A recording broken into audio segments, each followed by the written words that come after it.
मैं काठमांडू में पाकिस्तानी सिफारत खाने के सामने खड़ा था। अगरचे काठमांडू शहर एक वादी में है, लेकिन चारों तरफ से ऊंचे बर्फीले पहाड़ों से घिरा होने की वजह से सर्दी की शिद्दत में बेहद इजाफा हो चुका था। सिफारत खाने के बूढ़े चौकीदार ने दरवाजा खोला। चौकीदार को मैंने बताया कि मैं साबिका मशरकी पाकिस्तान से आया हूँ और एम्बेसडर साहब से मिलना चाहता हूँ। बीरगंज से मेरे हमरा 2 पुलिस वाले भी आए हैं। चौकीदार हमें अपने कमरे में ले गया। कमरा गर्म करने के लिए उसने आग जला रखी थी। सर्दी का एहसास जरा कम हुआ तो उसने कहा कि एम्बेसडर साहब तो कल दिन को आएंगे और महाजरों की रजिस्ट्रेशन तो एम्बेसी का एक अहलकार करता है, इसलिए एम्बेसडर साहब से मिलने की कोई जरूरत नहीं, आप कल दिन को आएं। अब मेरे पास सिर्फ 2 सूरतें थीं कि या तो काठमांडू के किसी थाने की लॉकअप में रात गुजारूं या सिपाहियों के साथ किसी होटल में रात भर कयाम करूं। मैंने चौकीदार से एम्बेसडर की रिहाइश गाह का पूछा। पहले तो उसने बताने से साफ इनकार कर दिया। जब मैंने बहुत जोर दिया तो उसने मुझसे ये वादा लेकर कि उसका नाम नहीं बताऊंगा, मुझे रिहायशी कोठी का पता बता दिया।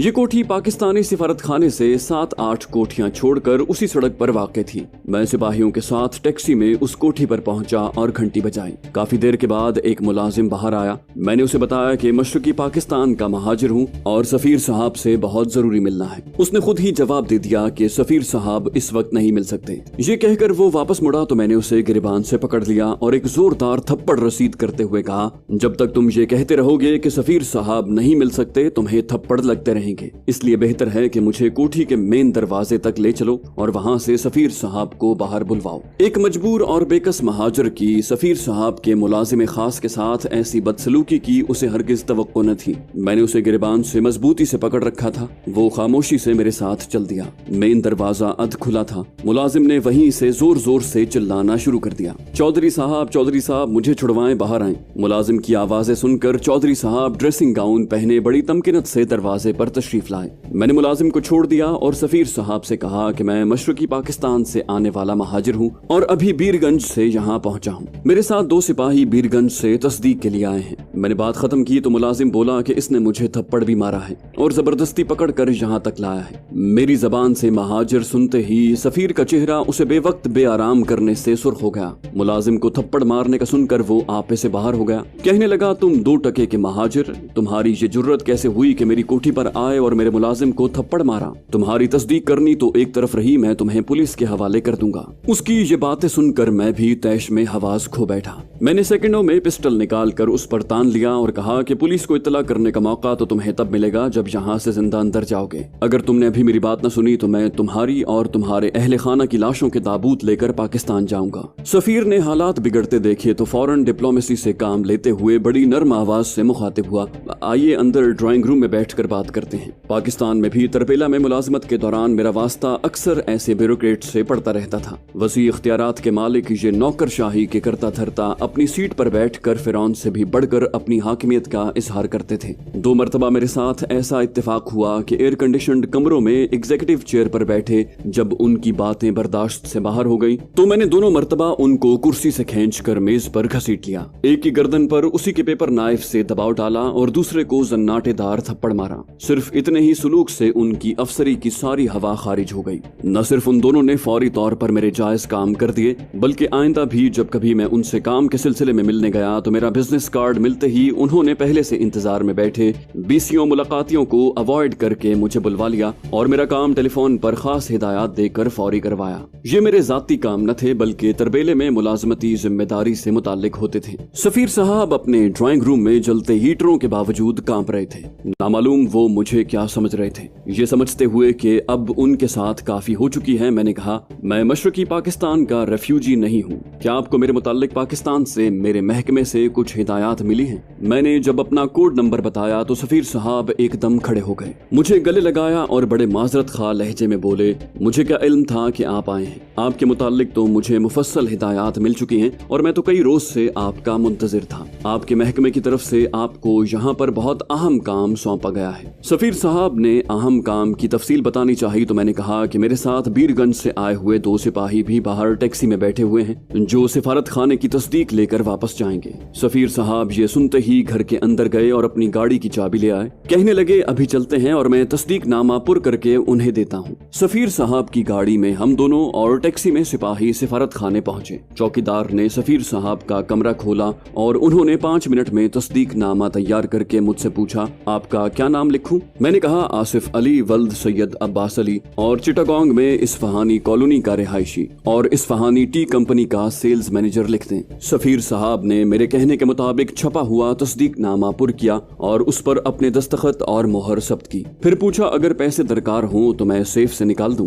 मैंने असबात में सर हिलाया और सफीर साहब ने 10,000 नेपाली करेंसी मुझे दे दी। सिफारत खाने से बाहर खड़ी टैक्सी में बैठे नेपाली सिपाहियों को मैंने तस्दीकनामा और नेपाली करेंसी में 200 रुपए दिए। टैक्सी ड्राइवर और उन सिपाहियों ने रात तो किसी थाने में अपने पेटी बंद भाइयों के साथ ही गुजारनी थी। मैंने सफीर साहब का शुक्रिया अदा किया और जाने की इजाजत मांगी तो वो बड़ी अपनायत और हक जताते हुए बोले, ये कैसे हो सकता है? आप खाना मेरे साथ खाएंगे और आपके लिए होटल का इंतजाम भी मैं घर से ही कर दूंगा। मैंने टैक्सी और सिपाहियों को रुखसत किया और सफीर के हमरा उसके घर चला गया। सफीर के रवैये में यकयक तब्दीली की मेरे ख्याल में 3 वजूहात थी। पहली मेरे पिस्टल की नाल, दूसरी महकमे की तरफ से हिदायत और तीसरी वजह जो सबसे बड़ी थी वो सिफारत खाने की अमले की धांधलियां मुझसे छुपाना या मुझे अपने साथ शामिल करने की कोशिश करना। मैंने अपने पास लाखों भारतीय रुपए और अमेरिकन डॉलर होते हुए 10,000 नेपाली रुपए महज इसलिए कबूल किए थे कि मुझे उनका असली चेहरा और किरदार देखने में आसानी हो।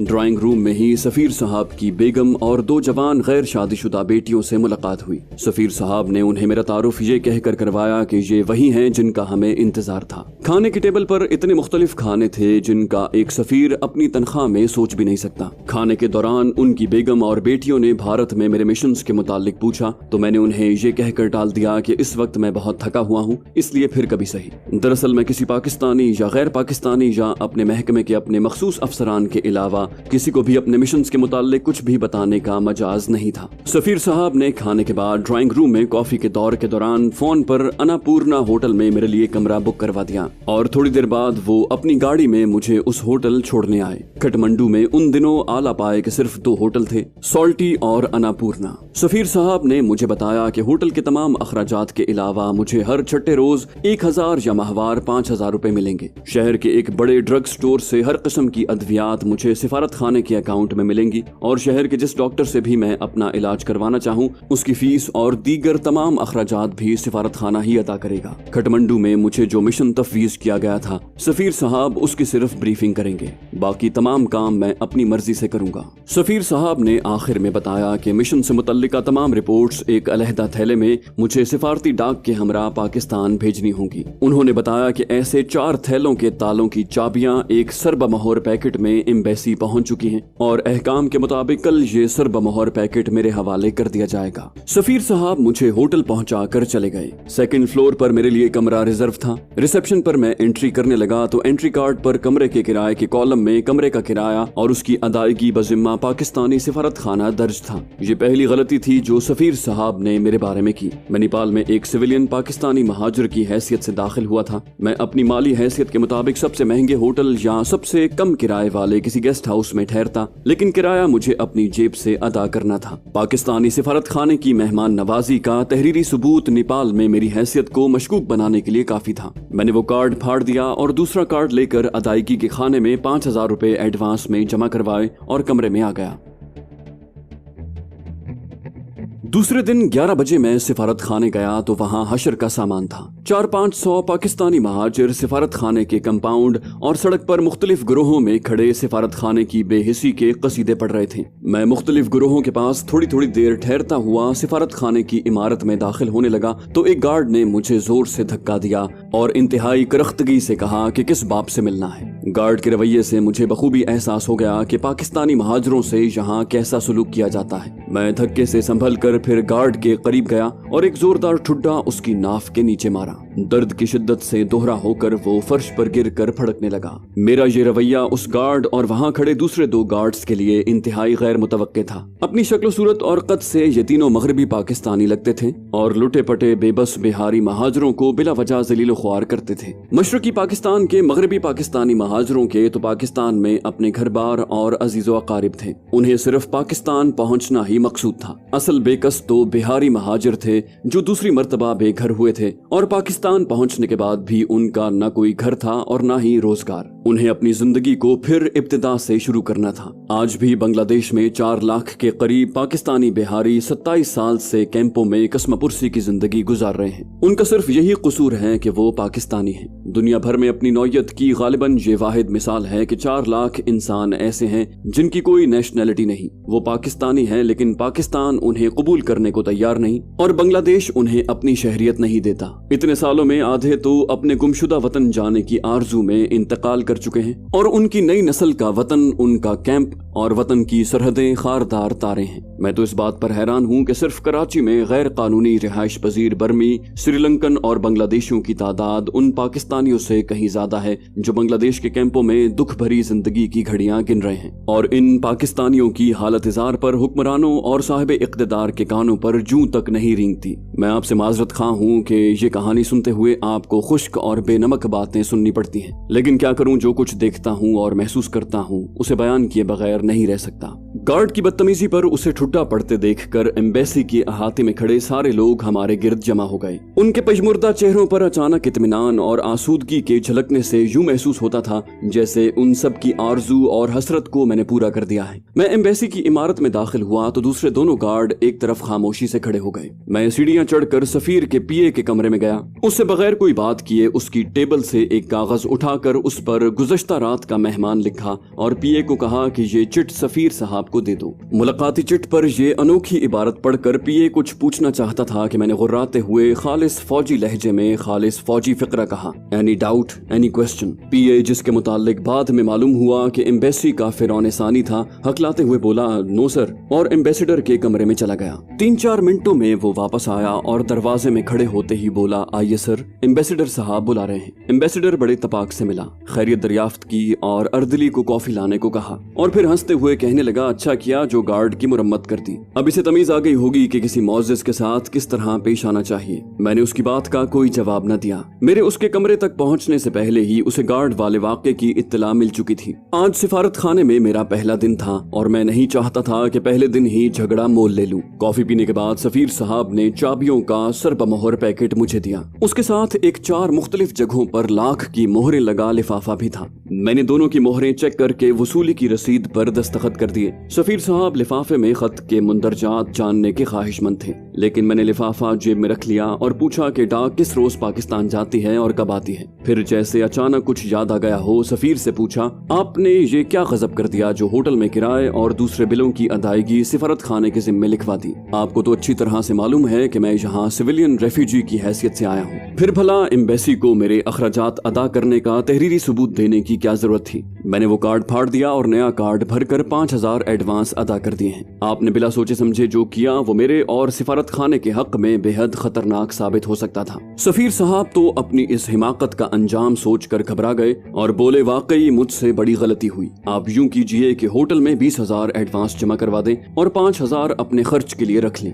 ये कहकर उसने अकाउंटेंट को कहा कि 15,000 रुपए और सादा पेमेंट वाउचर लेकर आ जाए। अकाउंटेंट ने मुझे 15,000 रुपए दिए और 25,000 का वाउचर बनाकर सफीर से पूछा, सर नाम क्या लिखूं? इससे पहले कि सफीर जवाब दे मैंने कहा, expense under code categories, ये लिख दो। सफीर साहब ने न समझते हुए भी सर हिलाकर हाँ कहा। अकाउंटेंट ने वाउचर भरकर पहले सफीर को और फिर मुझे दस्तखत करने को दिया। मैंने अपने असली नाम के इनिशियल्स उल्टे लिखे। थोड़ी देर बाद मैंने जाने की इजाजत चाही और पूछा कि कौन सा अहम मिशन मुझे सौंपा गया है। सफीर ने मुझे बताया कि मेरे सरबमोहर लिफाफे के साथ एक खत उसे भी मिला था जिसमें लिखा था कि मिशन की तफसीलात मेरे लिफाफे में मौजूद हैं और मैं आपके साथ पूरा ताउन करूं ताकि मिशन बखूबी पूरा हो सके। मैंने जाने की इजाजत चाही तो सफीर साहब भी उठ खड़े हुए और बोले कि वक्त हो गया है, आप लंच मेरे साथ ही करें। मैं आपको यहाँ के हालात बताना चाहता हूँ। लंच के बाद मैं दफ्तर नहीं आऊंगा, घर पर ही बातें करेंगे। वो तो मुझे अपनी मर्सिडीज 200 में साथ ले जाना चाहता था, लेकिन मैंने कहा आप जाएं, आपकी कोठी नजदीक ही है, मैं पैदल आ जाऊंगा।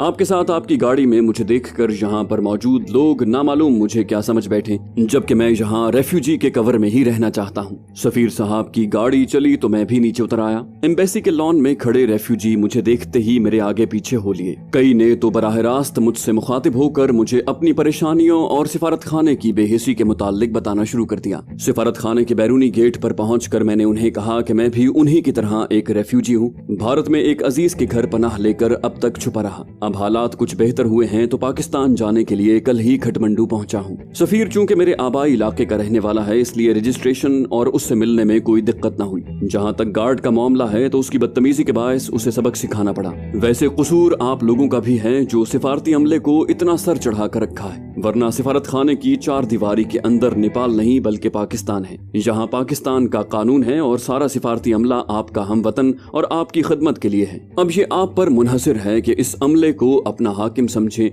या उनकी असल हकीकत बताकर उनसे काम लें। मेरी इस गुफ्तगू का शायद ही किसी पर असर हुआ हो। पै दर पै मसाइब और मुश्किलात का शिकार ये रेफ्यूजी हजारों अजीजों की कुर्बानी देकर जब नेपाल पहुंचे तो इनसे जो सुलूक किया जा रहा था उसके बायस वो बेजान और बेहिस हो चुके थे। उनके लबों से शिकायती अल्फाज भी सहमे सहमे से निकलते थे। मैंने उन्हें दिलासा और हौसला दिया और हर मुमकिन मदद का वादा करके एम्बेसडर के घर चला गया। करीब होने के बायस यकीनन बहुत से महाजरों ने मुझे एम्बेसडर के घर दाखिल होते देखा होगा। मैंने उन्हें सफीर को अपने आबाई इलाके का बताकर कयास आराइयों को कंट्रोल करने की कोशिश की थी। बाद के हालात ने ये साबित कर दिया कि मेरी ये कोशिश खासी हद तक कामयाब रही। सफीर के घर पर खाना हस्बे मामूल पुरतकल्लुफ था। खाने के बाद हम ड्राइंग रूम में आ गए। सफीर ने बताया कि खटमंडू में सुकूत ढाका के वक्त पाकिस्तानी एम्बेसडर बंगाली था, वो डिफेक्टर हो गया। उसने पाकिस्तानी सिफारत खाने पर बांग्लादेश का झंडा लगा दिया और सिफारत खाने के पाकिस्तानी तमाम मुलाजिमीन को निकाल बाहर किया। पाकिस्तान के दुनिया भर के सिफारत खानों में पाकिस्तानी वजारत खारजा और दूसरे सिफारत खानों से ट्रांसमीटर पर राब्ते के लिए एक ही कोड इस्तेमाल होता है और कोड टूट जाने की सूरत में स्टैंड बाय के तौर पर एक दूसरा कोड हर सिफारत खाने में मौजूद रहता है। बंगाली डिफेक्टर सफीर ने दोनों कोड बुक्स भी अपने कब्जे में कर ली और दुनिया भर में पाकिस्तान के सिफारती राज खुली किताब बन गए। मगरबी पाकिस्तानी अमले ने कसमपुरसी की हालत में एक कोठी किराए पर लेकर अपना सिफारत खाना कायम किया और कई महीनों बाद पाकिस्तान ने उन्हें नए ट्रांसमीटर सेट और नई कोड बुक्स फराहम की। बल्कि दुनिया भर में तमाम सिफारत खानों को पुरानी कोड और डी कोड बुक्स जाया करके नई कोड बुक्स दी गई। यहाँ पाकिस्तान से नया अमला भेजा गया। इस दौरान बांग्लादेश से पाकिस्तान जाने के ख्वाहिशमंद महाजरों का एक सैलाब आ गया। यूएनओ ने पाकिस्तानी महाजरों के लिए दुनिया की सबसे छोटी फजाई कंपनी अफगान एयर के चंद छोटे जहाज चार्टर किए। उस वक्त अफगानिस्तान के भारत से बहुत करीबी रवाबित थे, इसलिए अफगान एयर के जहाज जानबूझकर तेल लेने का उज़्र करके दिल्ली में उतरते थे। जहां भारतीय डीएमआई और सीबीआई वाले जहाज के अंदर जाकर महाजरों को चेक करते और किसी पर जरा सा भी शक पड़ने पर उसे पाकिस्तानी फौजी कहकर उतार लेते। सर्दियों के 5 माह तो बर्फबारी का उज़्र घड़कर जहाज आते ही नहीं, जबकि नेपाल एयर के अलावा दूसरी एयरलाइंस के जहाज 12 महीने प्रवास करते हैं। इसके अलावा शेड्यूल के मुताबिक हफ्ते में एक बार आने की बजाय अफगान एयर के जहाज तकनीकी खराबी का बहाना बनाकर महीनों नहीं आते और जहाज में सीटों की तादाद से सिर्फ निस्फ तादाद में मुसाफिर लेकर प्रवास करते हैं। इस बारे में उनका कहना है कि रनवे के अतराफ पहाड़ों की वजह से वो मुकर्रा लोड से निस्फ लोड लेकर ही प्रवास कर सकते हैं। उनका ये उज़्र भी बिल्कुल बेमानी है क्योंकि दूसरे जहाज फुल लोड के साथ प्रवास करते हैं। ऐसी ही वजूहात की बिना पर नेपाल में पाकिस्तानी महाजरों की तादाद बढ़ती जा रही है और हमारा सिफारत खाना अपने महदूद वसाइल की वजह से इन महाजरों की तवक्कुआत पर पूरा नहीं उतरता। नतीजतन हर रोज सिफारत खाने में महाजरों का हुजूम रहता है। सफीर साहब ने ऐसी ही कुछ तफसीलात बताकर मुझे फिर लिफाफा खोलने का कहा। तौन और करहन मैंने लिफाफा खोला तो उसमें एक बड़े सफेद कागज की पेशानी पर अंग्रेजी में सिर्फ 2 टाइप शुदा सतरें थीं। Congratulations on your arrival in Nepal. We hope that you have not forgotten your training. मैंने कागज सफीर के हाथ में दे दिया। वो भी ये 2 सतरें देखकर हैरान हो गया कि इनमें ऐसी क्या बात थी जो लिफाफा 4 जगहों पर लाख की मोहरें लगाकर भेजा गया। मैं ये पढ़ते ही उस कागज की अहमियत समझ चुका था। कागज वापस लेकर मैंने हिफाजत से जेब में रखा और थोड़ी देर बाद सफीर से इजाजत लेकर होटल आ गया। कमरे में लगे हीटर से मैंने कागज को गर्मी पहुंचाई तो दोनों तरफ हुरूफ उभरने लगे और चंद मिनटों में ही खुफिया रोशनाई से लिखा हुआ खत का मुकम्मल मजमून मेरे सामने था। उस खत में मुझे हिदायत की गई थी कि सिफारत खाने की कारकर्दगी की तफसीलन छानबीन करूं और मुफस्सल रिपोर्ट भेजूं।